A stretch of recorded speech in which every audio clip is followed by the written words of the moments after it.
Al-mufariqu yang memisahkan atau keluar bil jamaati lil jamaati pada kelompok besarnya, kelompok muslim maksudnya. Jadi muslim di sini terlepas dari sekat-sekat organisasi. Muslim yang NU, muslim yang Muhammadiyah, muslim yang apa, itu sudah tidak jadi perhitungan. Karena itu bukan syar'i. NU, Muhammadiyah itu bukan syar'i, bukan agama. Hanya ijtihad, itu upaya-upaya memahami agama menurut kapasitasnya masing-masing. Jadi terus kemudian kita berebut kebenaran bahwa yang paling benar ini, itu tidak bisa. Karena batasannya hanya senang dan tidak senang. Orang senang Muhammadiyah, orang senang NU, orang senang FPI, orang senang Islam-Islam yang lain itu dan lain sebagainya. Nah, tetapi di Indonesia ini terjadi gesekan-gesekan yang luar biasa. Kenapa? Itu nanti kaitannya ada munculnya Dajjal, munculnya Ya'juj Ma'juj, nah itu nanti. Jadi munculnya iblis dan lain sebagainya. Jadi agama itu satu. Agama itu satu. Kemudian berdasar pemahaman masing-masing dan situasinya masing-masing menimbulkan cara berpikir agama yang berbeda. Dan itu adalah rahmat dari Allah Subhanahu wa taala yang tidak boleh kita hindarkan keniscayaan itu. Penjelasannya hadis ini rawahul Bukhari wa Muslim, jadi sahih. Prolognya begini. Hadis ini adalah hadis yang menjelaskan tentang kebesaran atau keagungan agama Islam. Dan menjadi kaidah syariah, menjadi kaidah agama dalam menentukan hukum keberlangsungan kehidupan seorang muslim. Tolama kana hadzal muslim insanan sawiyan. Apalagi muslim dilihat dari sisi kemanusiaan yang sama. Jadi agama Islam itu pondasi utamanya adalah kemanusiaan. Jadi orang yang pertama di dalam diri kita yang harus ditanamkan adalah melihat sesama manusia satu. Baru nanti agama. Nah, berkaitan dengan pandemi ini, kenapa masjid-masjid yang ditutup? Bukan pasar, bukan mal. Gitu. Nanti gitu kan. Ini jidatnya ke sana. Karena dalam maqasidus syar'i, tujuan agama itu dimunculkan adalah menyelamatkan kehidupan kemanusiaan, bukan kehidupan keagamaan. Kalau masjid ditutup kan cuma orang Islam saja. Kalau pasar semua manusianya yang hancur kalau manusianya. Manusianya yang hancur kalau pasar-pasar, tempat-tempat bisnis ditutup. Makanya kenapa Indonesia tidak mau lockdown secara utuh? Karena itu justru akan menghancurkan kehidupan kemanusiaan. Itu. Makanya kemudian ada fatwa agama. Nah gitu, MUI. Walaupun MUI itu representasinya hanya di Indonesia.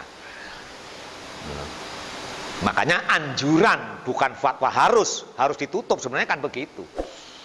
Tidak harus ditutup, berjaga-jagalah. Supaya kehidupan manusia saliman min kulli khalalin awitirobin yaduru bi amnil mujtami' wa salamati afrodi. Adanya ketentuan protokol kesehatan mendunia itu dalam rangka menjaga kehidupan manusia secara berkelompok maupun pribadi-pribadi. Makanya menurut berita Prancis, Amerika yang tidak mengindahkan aturan corona ini menjadi kematian yang begitu besar. Wallahu alam itu berita. Jadi apakah benar wong kita juga tidak tahu. Kenyataannya di rumah sakit banyak yang mati bukan karena corona tapi karena penyakit yang sebelumnya sudah menjangkiti. Cuman dibuat laporan ini corona Palembang tambah 1, tambah 2 dan seterusnya. Nggak ngerti itu apa politik ekonomi dan sebagainya. Fasobal marad wan harafa anisihah. Amma idza asbahat hayatal fardhi khatron ala hayatil jamaah. Adapun apabila terjadi kehidupan pribadi ya, mempengaruhi pada kehidupan kelompok, makanya orang tidak boleh keluar sembarangan supaya jangan-jangan tanpa gejala dia membawa virus, nanti akan mengenai kelompok yang lebih besar. Itu fasobal marat wan harafa anisihat, maka kemudian menularlah penyakit itu dan berubah manusia berjamaah dari sehat menjadi sakit. Wasoha jarsumatun hobisatun wasbah, dan terjadi penyebaran wabah. Jarsumah itu wabah, virus. Ternyata sudah dibahas dari dulu. Terjadi penyebaran virus yang jelek, yang jahat, taftaku fi jismil ummah, yang menempel pada jasad individu. Wa tafsudu alaiha diniha wa akhlaqiha wa rodiha, maka rusaklah atasnya agama mereka, akhlak mereka, dan tujuan hidup mereka. Wa tangsyiru fiha asyir wa dolal, wa tangsyaru fiha syarru wa dolal, dan merebak kemana-mana kejahatan dan kesesatan, pencurian di mana-mana, perampokan di mana-mana. Kenapa kok tidak pencurinya kena virus? Nah itu ya. Malah dokternya yang mati duluan. Fakot sakotoh haku fil hayat, maka sungguh telah runtuh hak-hak kehidupan.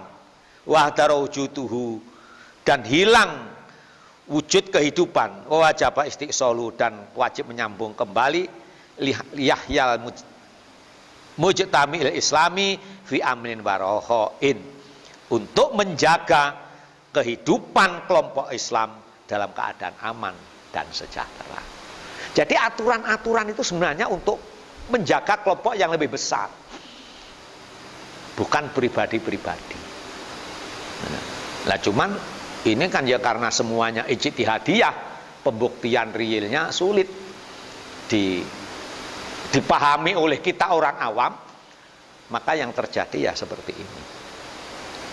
Makanya sekali lagi, ketika ada informasi dari pemerintah yang sah tentang kasus pandemi ini, bagi kita orang awam hanya mengikuti aturan.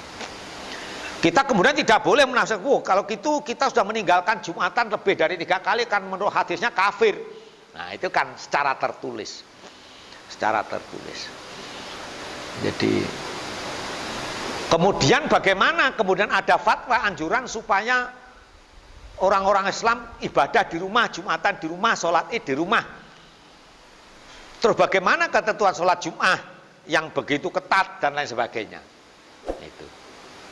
Maka kemudian di sini berlaku pola pikir keagamaan. Jadi cara pendekatan atau pemahaman keagamaan ulama-ulama yang kredibel, ulama-ulama yang sudah diakui, ya, yang sudah diakui cara mengambil hukum ayat-ayat Al-Quran menjadi perilaku kehidupan sehari-hari. Jumatan di Al-Quran cuma disebutkan idza nudiyati sholati min yaumil jumu'ati fas'au ila dzikrillahi wa dzarul bai'. Jadi kalau ada panggilan untuk sholat Jumat, bergegaslah kamu ke sana. Tinggalkan pekerjaan. Karena dulu tuh orang Arab perdagangan, di sini Al-Qur'an menunjukkan wa dzarul bai', tinggalkan perdagangan. Kemudian di masjid ada orang berapa kan tidak dijelaskan oleh Al-Qur'an. Nah kemudian di Indonesia mayoritas menjustifikasi Jumatan itu jumlahnya harus 41 minimal dalam satu gerakan Jumatan. Ternyata Imam Syafi'i yang diikuti oleh para murid-muridnya menyatakan yang dimaksud jamaah di dalam sholat Jum'ah itu minimal 4 orang sampai 12 orang minimal. Itu. Malah kalau di Padang 2 atau 3 orang di Padang itu. Jadi di Padang itu banyak ulama-ulama besar yang beliau juga berani mengambil status hukum, termasuk keluarga As-Siddiqi, hasbi asidiki. Itu Jumatan itu bisa di rumah sendiri dengan 3 jamaah. Nah ini tidak pernah disebarkan. Yang disebarkan hanya 1 kasus harus 41, sehingga orang lebih baik tidak Jumatan. Nah, begitu. Apa ya boleh? Boleh, silahkan kamu tinggal, orang awam tuh enaknya tinggal mengikuti salah satu yang kita yakini lah itu. Nah, jadi kemarin di Almanan yang terakhir karena hujan, jadi yang datang cuma 10 orang. Gimana Pak? Ya, tetap Jumatan kita. Nah, itu 10 orang. Itu. Banyak nanti mayoritas mengatakan itu tidak sah. Pendapat. Yang penting saya tidak cerita kemana-mana, atau tidak membanggakan diri. Orang tidak ngerti, tidak cerita akhirnya gitu. Kalau saya cerita, oh itu sholatnya tidak sah itu. Masih begitu nanti. Menurut pendapat yang satu, pendapat yang lain sah-sah saja. Itu. Nah disinilah ketika kita mengacu kepada teks-teks syar'i, maka kita orang awam itu hanya mengikuti orang yang ahli.